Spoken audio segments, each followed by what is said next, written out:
శ్రీ మహాగణాధిపతయే నమః.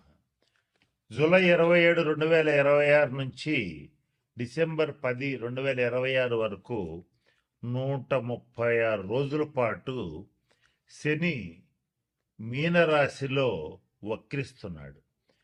జ్యోతిష్ శాస్త్రం ప్రకారం వక్రీ బలి అంటాడు. అంటే వక్రించినటువంటి గ్రహం బలంగా పనిచేస్తుంది అని అంటారు. చాలా బలంగా పనిచేయడం అంటే ఏంటి? ద్వాదశ రాశుల వాళ్ళ మీద పాజిటివ్ కొన్ని రాసులకు ఇస్తుంది. అది ఆల్రెడీ మన వాయిస్ ఆఫ్ వేసం ఛానల్లో ఒక వీడియో చేశాను, అది గమనించండి. అలాగే కొంతమంది మీద మాత్రం నెగిటివ్ ఇంపాక్ట్ పడుతుంది, అది కూడా బలంగా పడుతుంది. అయితే ఆ ఏ రాశుల వాళ్ళకి వ్యతిరేకమైన ప్రభావాలు ఇవ్వబోతున్నాడు. ఆ వ్యతిరేకమైన ప్రభావాలని మీకు అనుకూలంగా మలుచుకోవాలన్నా లేదా వాటి నుంచి తప్పించుకోవాలన్నా ఏ రకమైన పరిహారాలు చేయాలి, ఏ రకమైన నిర్ణయాలు తీసుకోవాలి, ఇటువంటి అనేక విషయాల గురించి క్లుప్తంగా మీకు నేను ఇప్పుడు తెలియజేయడానికి ప్రయత్నం చేస్తాను. వీటిల్లో మొట్టమొదటిది ఈ శని వక్ర ప్రభావానికి గురయ్యేటువంటి రాశి కుంభరాశి. కుంభరాశి వాళ్ళకి ఈ 136 రోజుల్లో ఏ ఇబ్బందులు రాబోతున్నాయి, ఏ రకంగా పరిష్కరించుకోవాలి?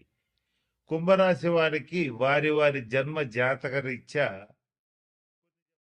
వాటిలో అన్నీ వస్తాయని కాదు, కొన్ని వస్తాయి, కొన్ని రావు. కుంభరాశి వాళ్ళలో ఎక్కువ మందికి అనారోగ్య సంబంధమైనటువంటి ఇబ్బందులు వస్తాయి. అంటే కొంత శరీరం రోగగ్రస్తమయ్యే అవకాశం ఉంటుంది. ఇటువంటి పరిస్థితులు గనక మీకు ఈ 136 రోజుల్లో మొదలైతే చేయాల్సింది ఏంటంటే వెంటనే శనీశ్వరుడికి సంబంధించిన శాంతి పరిహార క్రియల్ని మన వాయిస్ ఆఫ్ వేసం ఛానల్లో షార్ట్స్ రూపంలో అలాగే వేరే వీడియో రూపంలో చెప్పాను, అవి చేసుకోండి. కానీ ఇక్కడ చివరిలో కొన్ని పరిహారాలు ఇస్తాను, అవి గమనించండి. ఫస్ట్ పాయింట్, అనారోగ్యానికి గురయ్యే అవకాశం ఉంటుంది. కాబట్టి ఏం చేయాలి? పొరపాటును కూడా ఈ 136 రోజులు ఆహార విహార నియమాలు పాటించాలి. అంటే ఎక్కడ పడితే అక్కడ తినటం, ఎట్లా పడితే అట్లా తిరగటం, ఎప్పుడు పడితే అప్పుడు నిద్రపోవటం, ఇలాంటివి చేయకూడదు. అలాగే ఇంకొక ఇంపాక్ట్ ఏం పడుతుందంటే కొంచెం ఎక్కువగా కష్టపడాల్సిన పరిస్థితి ఉంటుంది. అంటే మీరు రెగ్యులర్గా చేసే పనినే ఇంకొంచెం ఎక్కువ కష్టపడి చేయాల్సి వస్తుంది. కారణం ఏంటంటే ఒకసారి ఒక పని కోసం ప్రయత్నం చేస్తే అది వెంటనే పూర్తి కాదు, రెండో ప్రయత్నంలో అయితే ఖచ్చితంగా పూర్తవుతుంది. అట్లా పనులు ఆలస్యం అవుతుంటాయి, చేసే పనులకి ఆటంకాలు వస్తుంటాయి. ఇలా వస్తున్నా కూడా సంబంధించిన పరిహార క్రియలు పాటించాలి. అలాగే ముఖ్యంగా కుంభరాశి వాళ్ళకి విపరీతమైనటువంటి అలసట, అకాల నిద్ర, అకాల భోజనం ఇలాంటివన్నీ కూడా ఉంటాయి. వీటిని ప్రయత్నపూర్వకంగా తప్పించుకోవాలి. శని ఎప్పుడు కూడా క్రమశిక్షణకి మారుపేరుగా ఉంటాడు.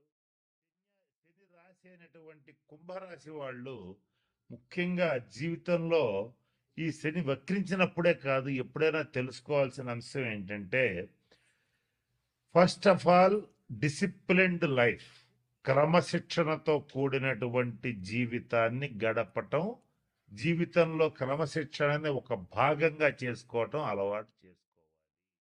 ఈ కుంభరాశి వాళ్ళు జనరల్గా ఏం చేస్తుంటారంటే పడితే కంటిన్యూస్ కష్టపడతారు, లేదంటే కంటిన్యూస్గా రిలాక్స్ అయిపోతుంటారు. ఇట్లా కాదు, ఒక డిసిప్లిన్డ్గా టైం టు టైం కన్సిస్టెన్సీతో కూడినటువంటి పనులు అలవాటు చేసుకుని తీరాలి ఈ 136 రోజులు. అంటే వృద్ధులు, వికలాంగులు ఎవరన్నా ఉంటే వాళ్ళకి సహాయం చేయండి.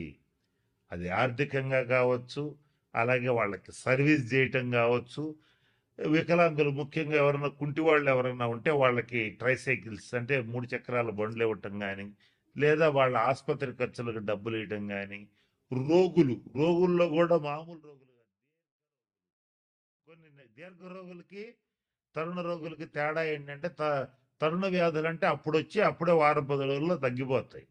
దీర్ఘ రోగులు అంటే నెలలు సంవత్సరాల తరబడి వాళ్ళు రోగిష్టి వాళ్ళలానే ఉంటారు. వాళ్ళకి సేవ చేయండి. ఇంకా కుదిరితే ఈ 6 రాసుల వాళ్ళు ఎవరైనా రక్తదానం చేసే అలవాటు ఉంటే చెయ్యండి, అది మీకు మంచిది.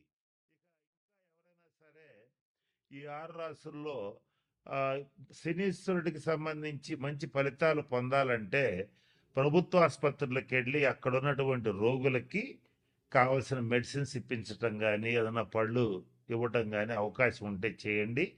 ముఖ్యంగా వృద్ధాశ్రమాలు, అనాథాశ్రమాలు కాదు, వృద్ధాశ్రమాలు ఎవరికైతే ఉంటాయో వృద్ధులకి సేవ చేయండి. వాళ్ళకి కావాల్సిన వైద్య సదుపాయం కల్పించండి, వాళ్ళకి కావాల్సిన సేవలు చేయండి. శని గ్రహం అనేటువంటి వృద్ధుల్ని సూచిస్తుంది, నల్లటి వాళ్ళని సూచిస్తుంది, కుంటి వాళ్ళని సూచిస్తుంది. అలాగే నలుపుకి సంబంధించినటువంటి విషయాలు, నూనెలకు సంబంధించిన విషయాలు, పత్తికి సంబంధించిన విషయాలు సూచిస్తుంది. ఈ 6 రాసుల్లో ఇటువంటి వాటికి సంబంధించి వృత్తి వ్యాపారాలు చేసేటువంటి వాళ్ళు చాలా జాగ్రత్తగా ఉండాలి. వీళ్ళకి తగిన నిర్ణయాలు తీసుకోవాలి, తగిన శాంతి పరిహార క్రియలు పాటించాలి. ఇలా చేస్తే ఖచ్చితంగా మంచి ఫలితాలు ఉంటాయి. ఇంకొక ముఖ్యమైన విషయం, శని ఎప్పుడు కూడా క్రమశిక్షణను కోరుకుంటాడు, ఆనెస్టీ, నీతి నిజాయితీలను కోరుకుంటాడు. ఈ 6 రాసుల్లో ఎవరైతే నీతిగా నిజాయితీగా ఉంటారో, క్రమశిక్షణతో ఉంటారో, పరద్రవ్యాన్ని ఆశించరో, అంటే ఎదుటివాడి ఇల్లు కొంప కొల్లగొట్టి కాజేయాలనుకోరో, వాళ్ళకి మాత్రం మంచి ఫలితాలు ఉంటాయి. ఏదైతే నేను చెప్పినట్టుగా ఎవరో ఒకళ్ళ ఆస్తి కలుపుకుందాం, ఏదో ఒక రకంగా వాడి ఆస్తి వాడిని బెదరగొట్టో భయపెట్టో లేదా ప్రలోభాలకు గురి చేస్తూ లాక్కుందాం అనేటువంటి వాళ్ళు కానీ, తీవ్రంగా మద్యపానం చేసేటువంటి వాళ్ళు కానీ, అలాగే నిషేధిత ప్రదేశాలు అంటే జూద గృహాలు, వ్యభిచార గృహాలు, ఇటువంటి వాటి దగ్గరికి వెళ్ళేటువంటి వాళ్ళు కానీ, వాళ్ళని మాత్రం ఈ 136 రోజులు కర్మకారకుడైనటువంటి శనీశ్వరుడు ఖచ్చితంగా ఇబ్బందులు పెడతాడు. కాబట్టి వాటి జోలికి ఖచ్చితంగా పోవద్దు. ఈ 136 రోజులు అసలు పోవద్దు. కనుక నేను చెప్పినటువంటి విషయాలు గమనంలో పెట్టుకోండి, జాగ్రత్తలు పాటించండి. మన ఛానల్లోనే ఇంకా పరిహారాలు ఇస్తాను, మీకు షార్ట్స్ రూపంలో కూడా ఇస్తాను. వాటిని పాటించి ఈ 136 రోజులు మీకు అత్యంత అనుకూలంగా మార్చుకోవచ్చు. నేను చెప్తూ వీడియో మొదట్లో ఒక మాట చెప్పాను, వక్రీ బలి అన్నాను. వక్రించిన గ్రహం మరింత బలంగా పనిచేస్తుంది. ఆ బలంగా పనిచేసేటప్పుడు దాన్ని పాజిటివ్గా నెగిటివ్గా మార్చుకోవటం మీ చేతుల్లో ఉంటుంది. కాబట్టి నేను చెప్పిన అన్ని సూచనలు పాటించి అందరూ 12 రాసుల వాళ్ళు శనీశ్వరుడి యొక్క శుభ ఫలితాలు పొందాలని మనస్ఫూర్తిగా ఆశిస్తూ ఆ పరమేశ్వరుడిని ప్రార్థిస్తూ సెలవు తీసుకుంటున్నాను. స్వస్తి.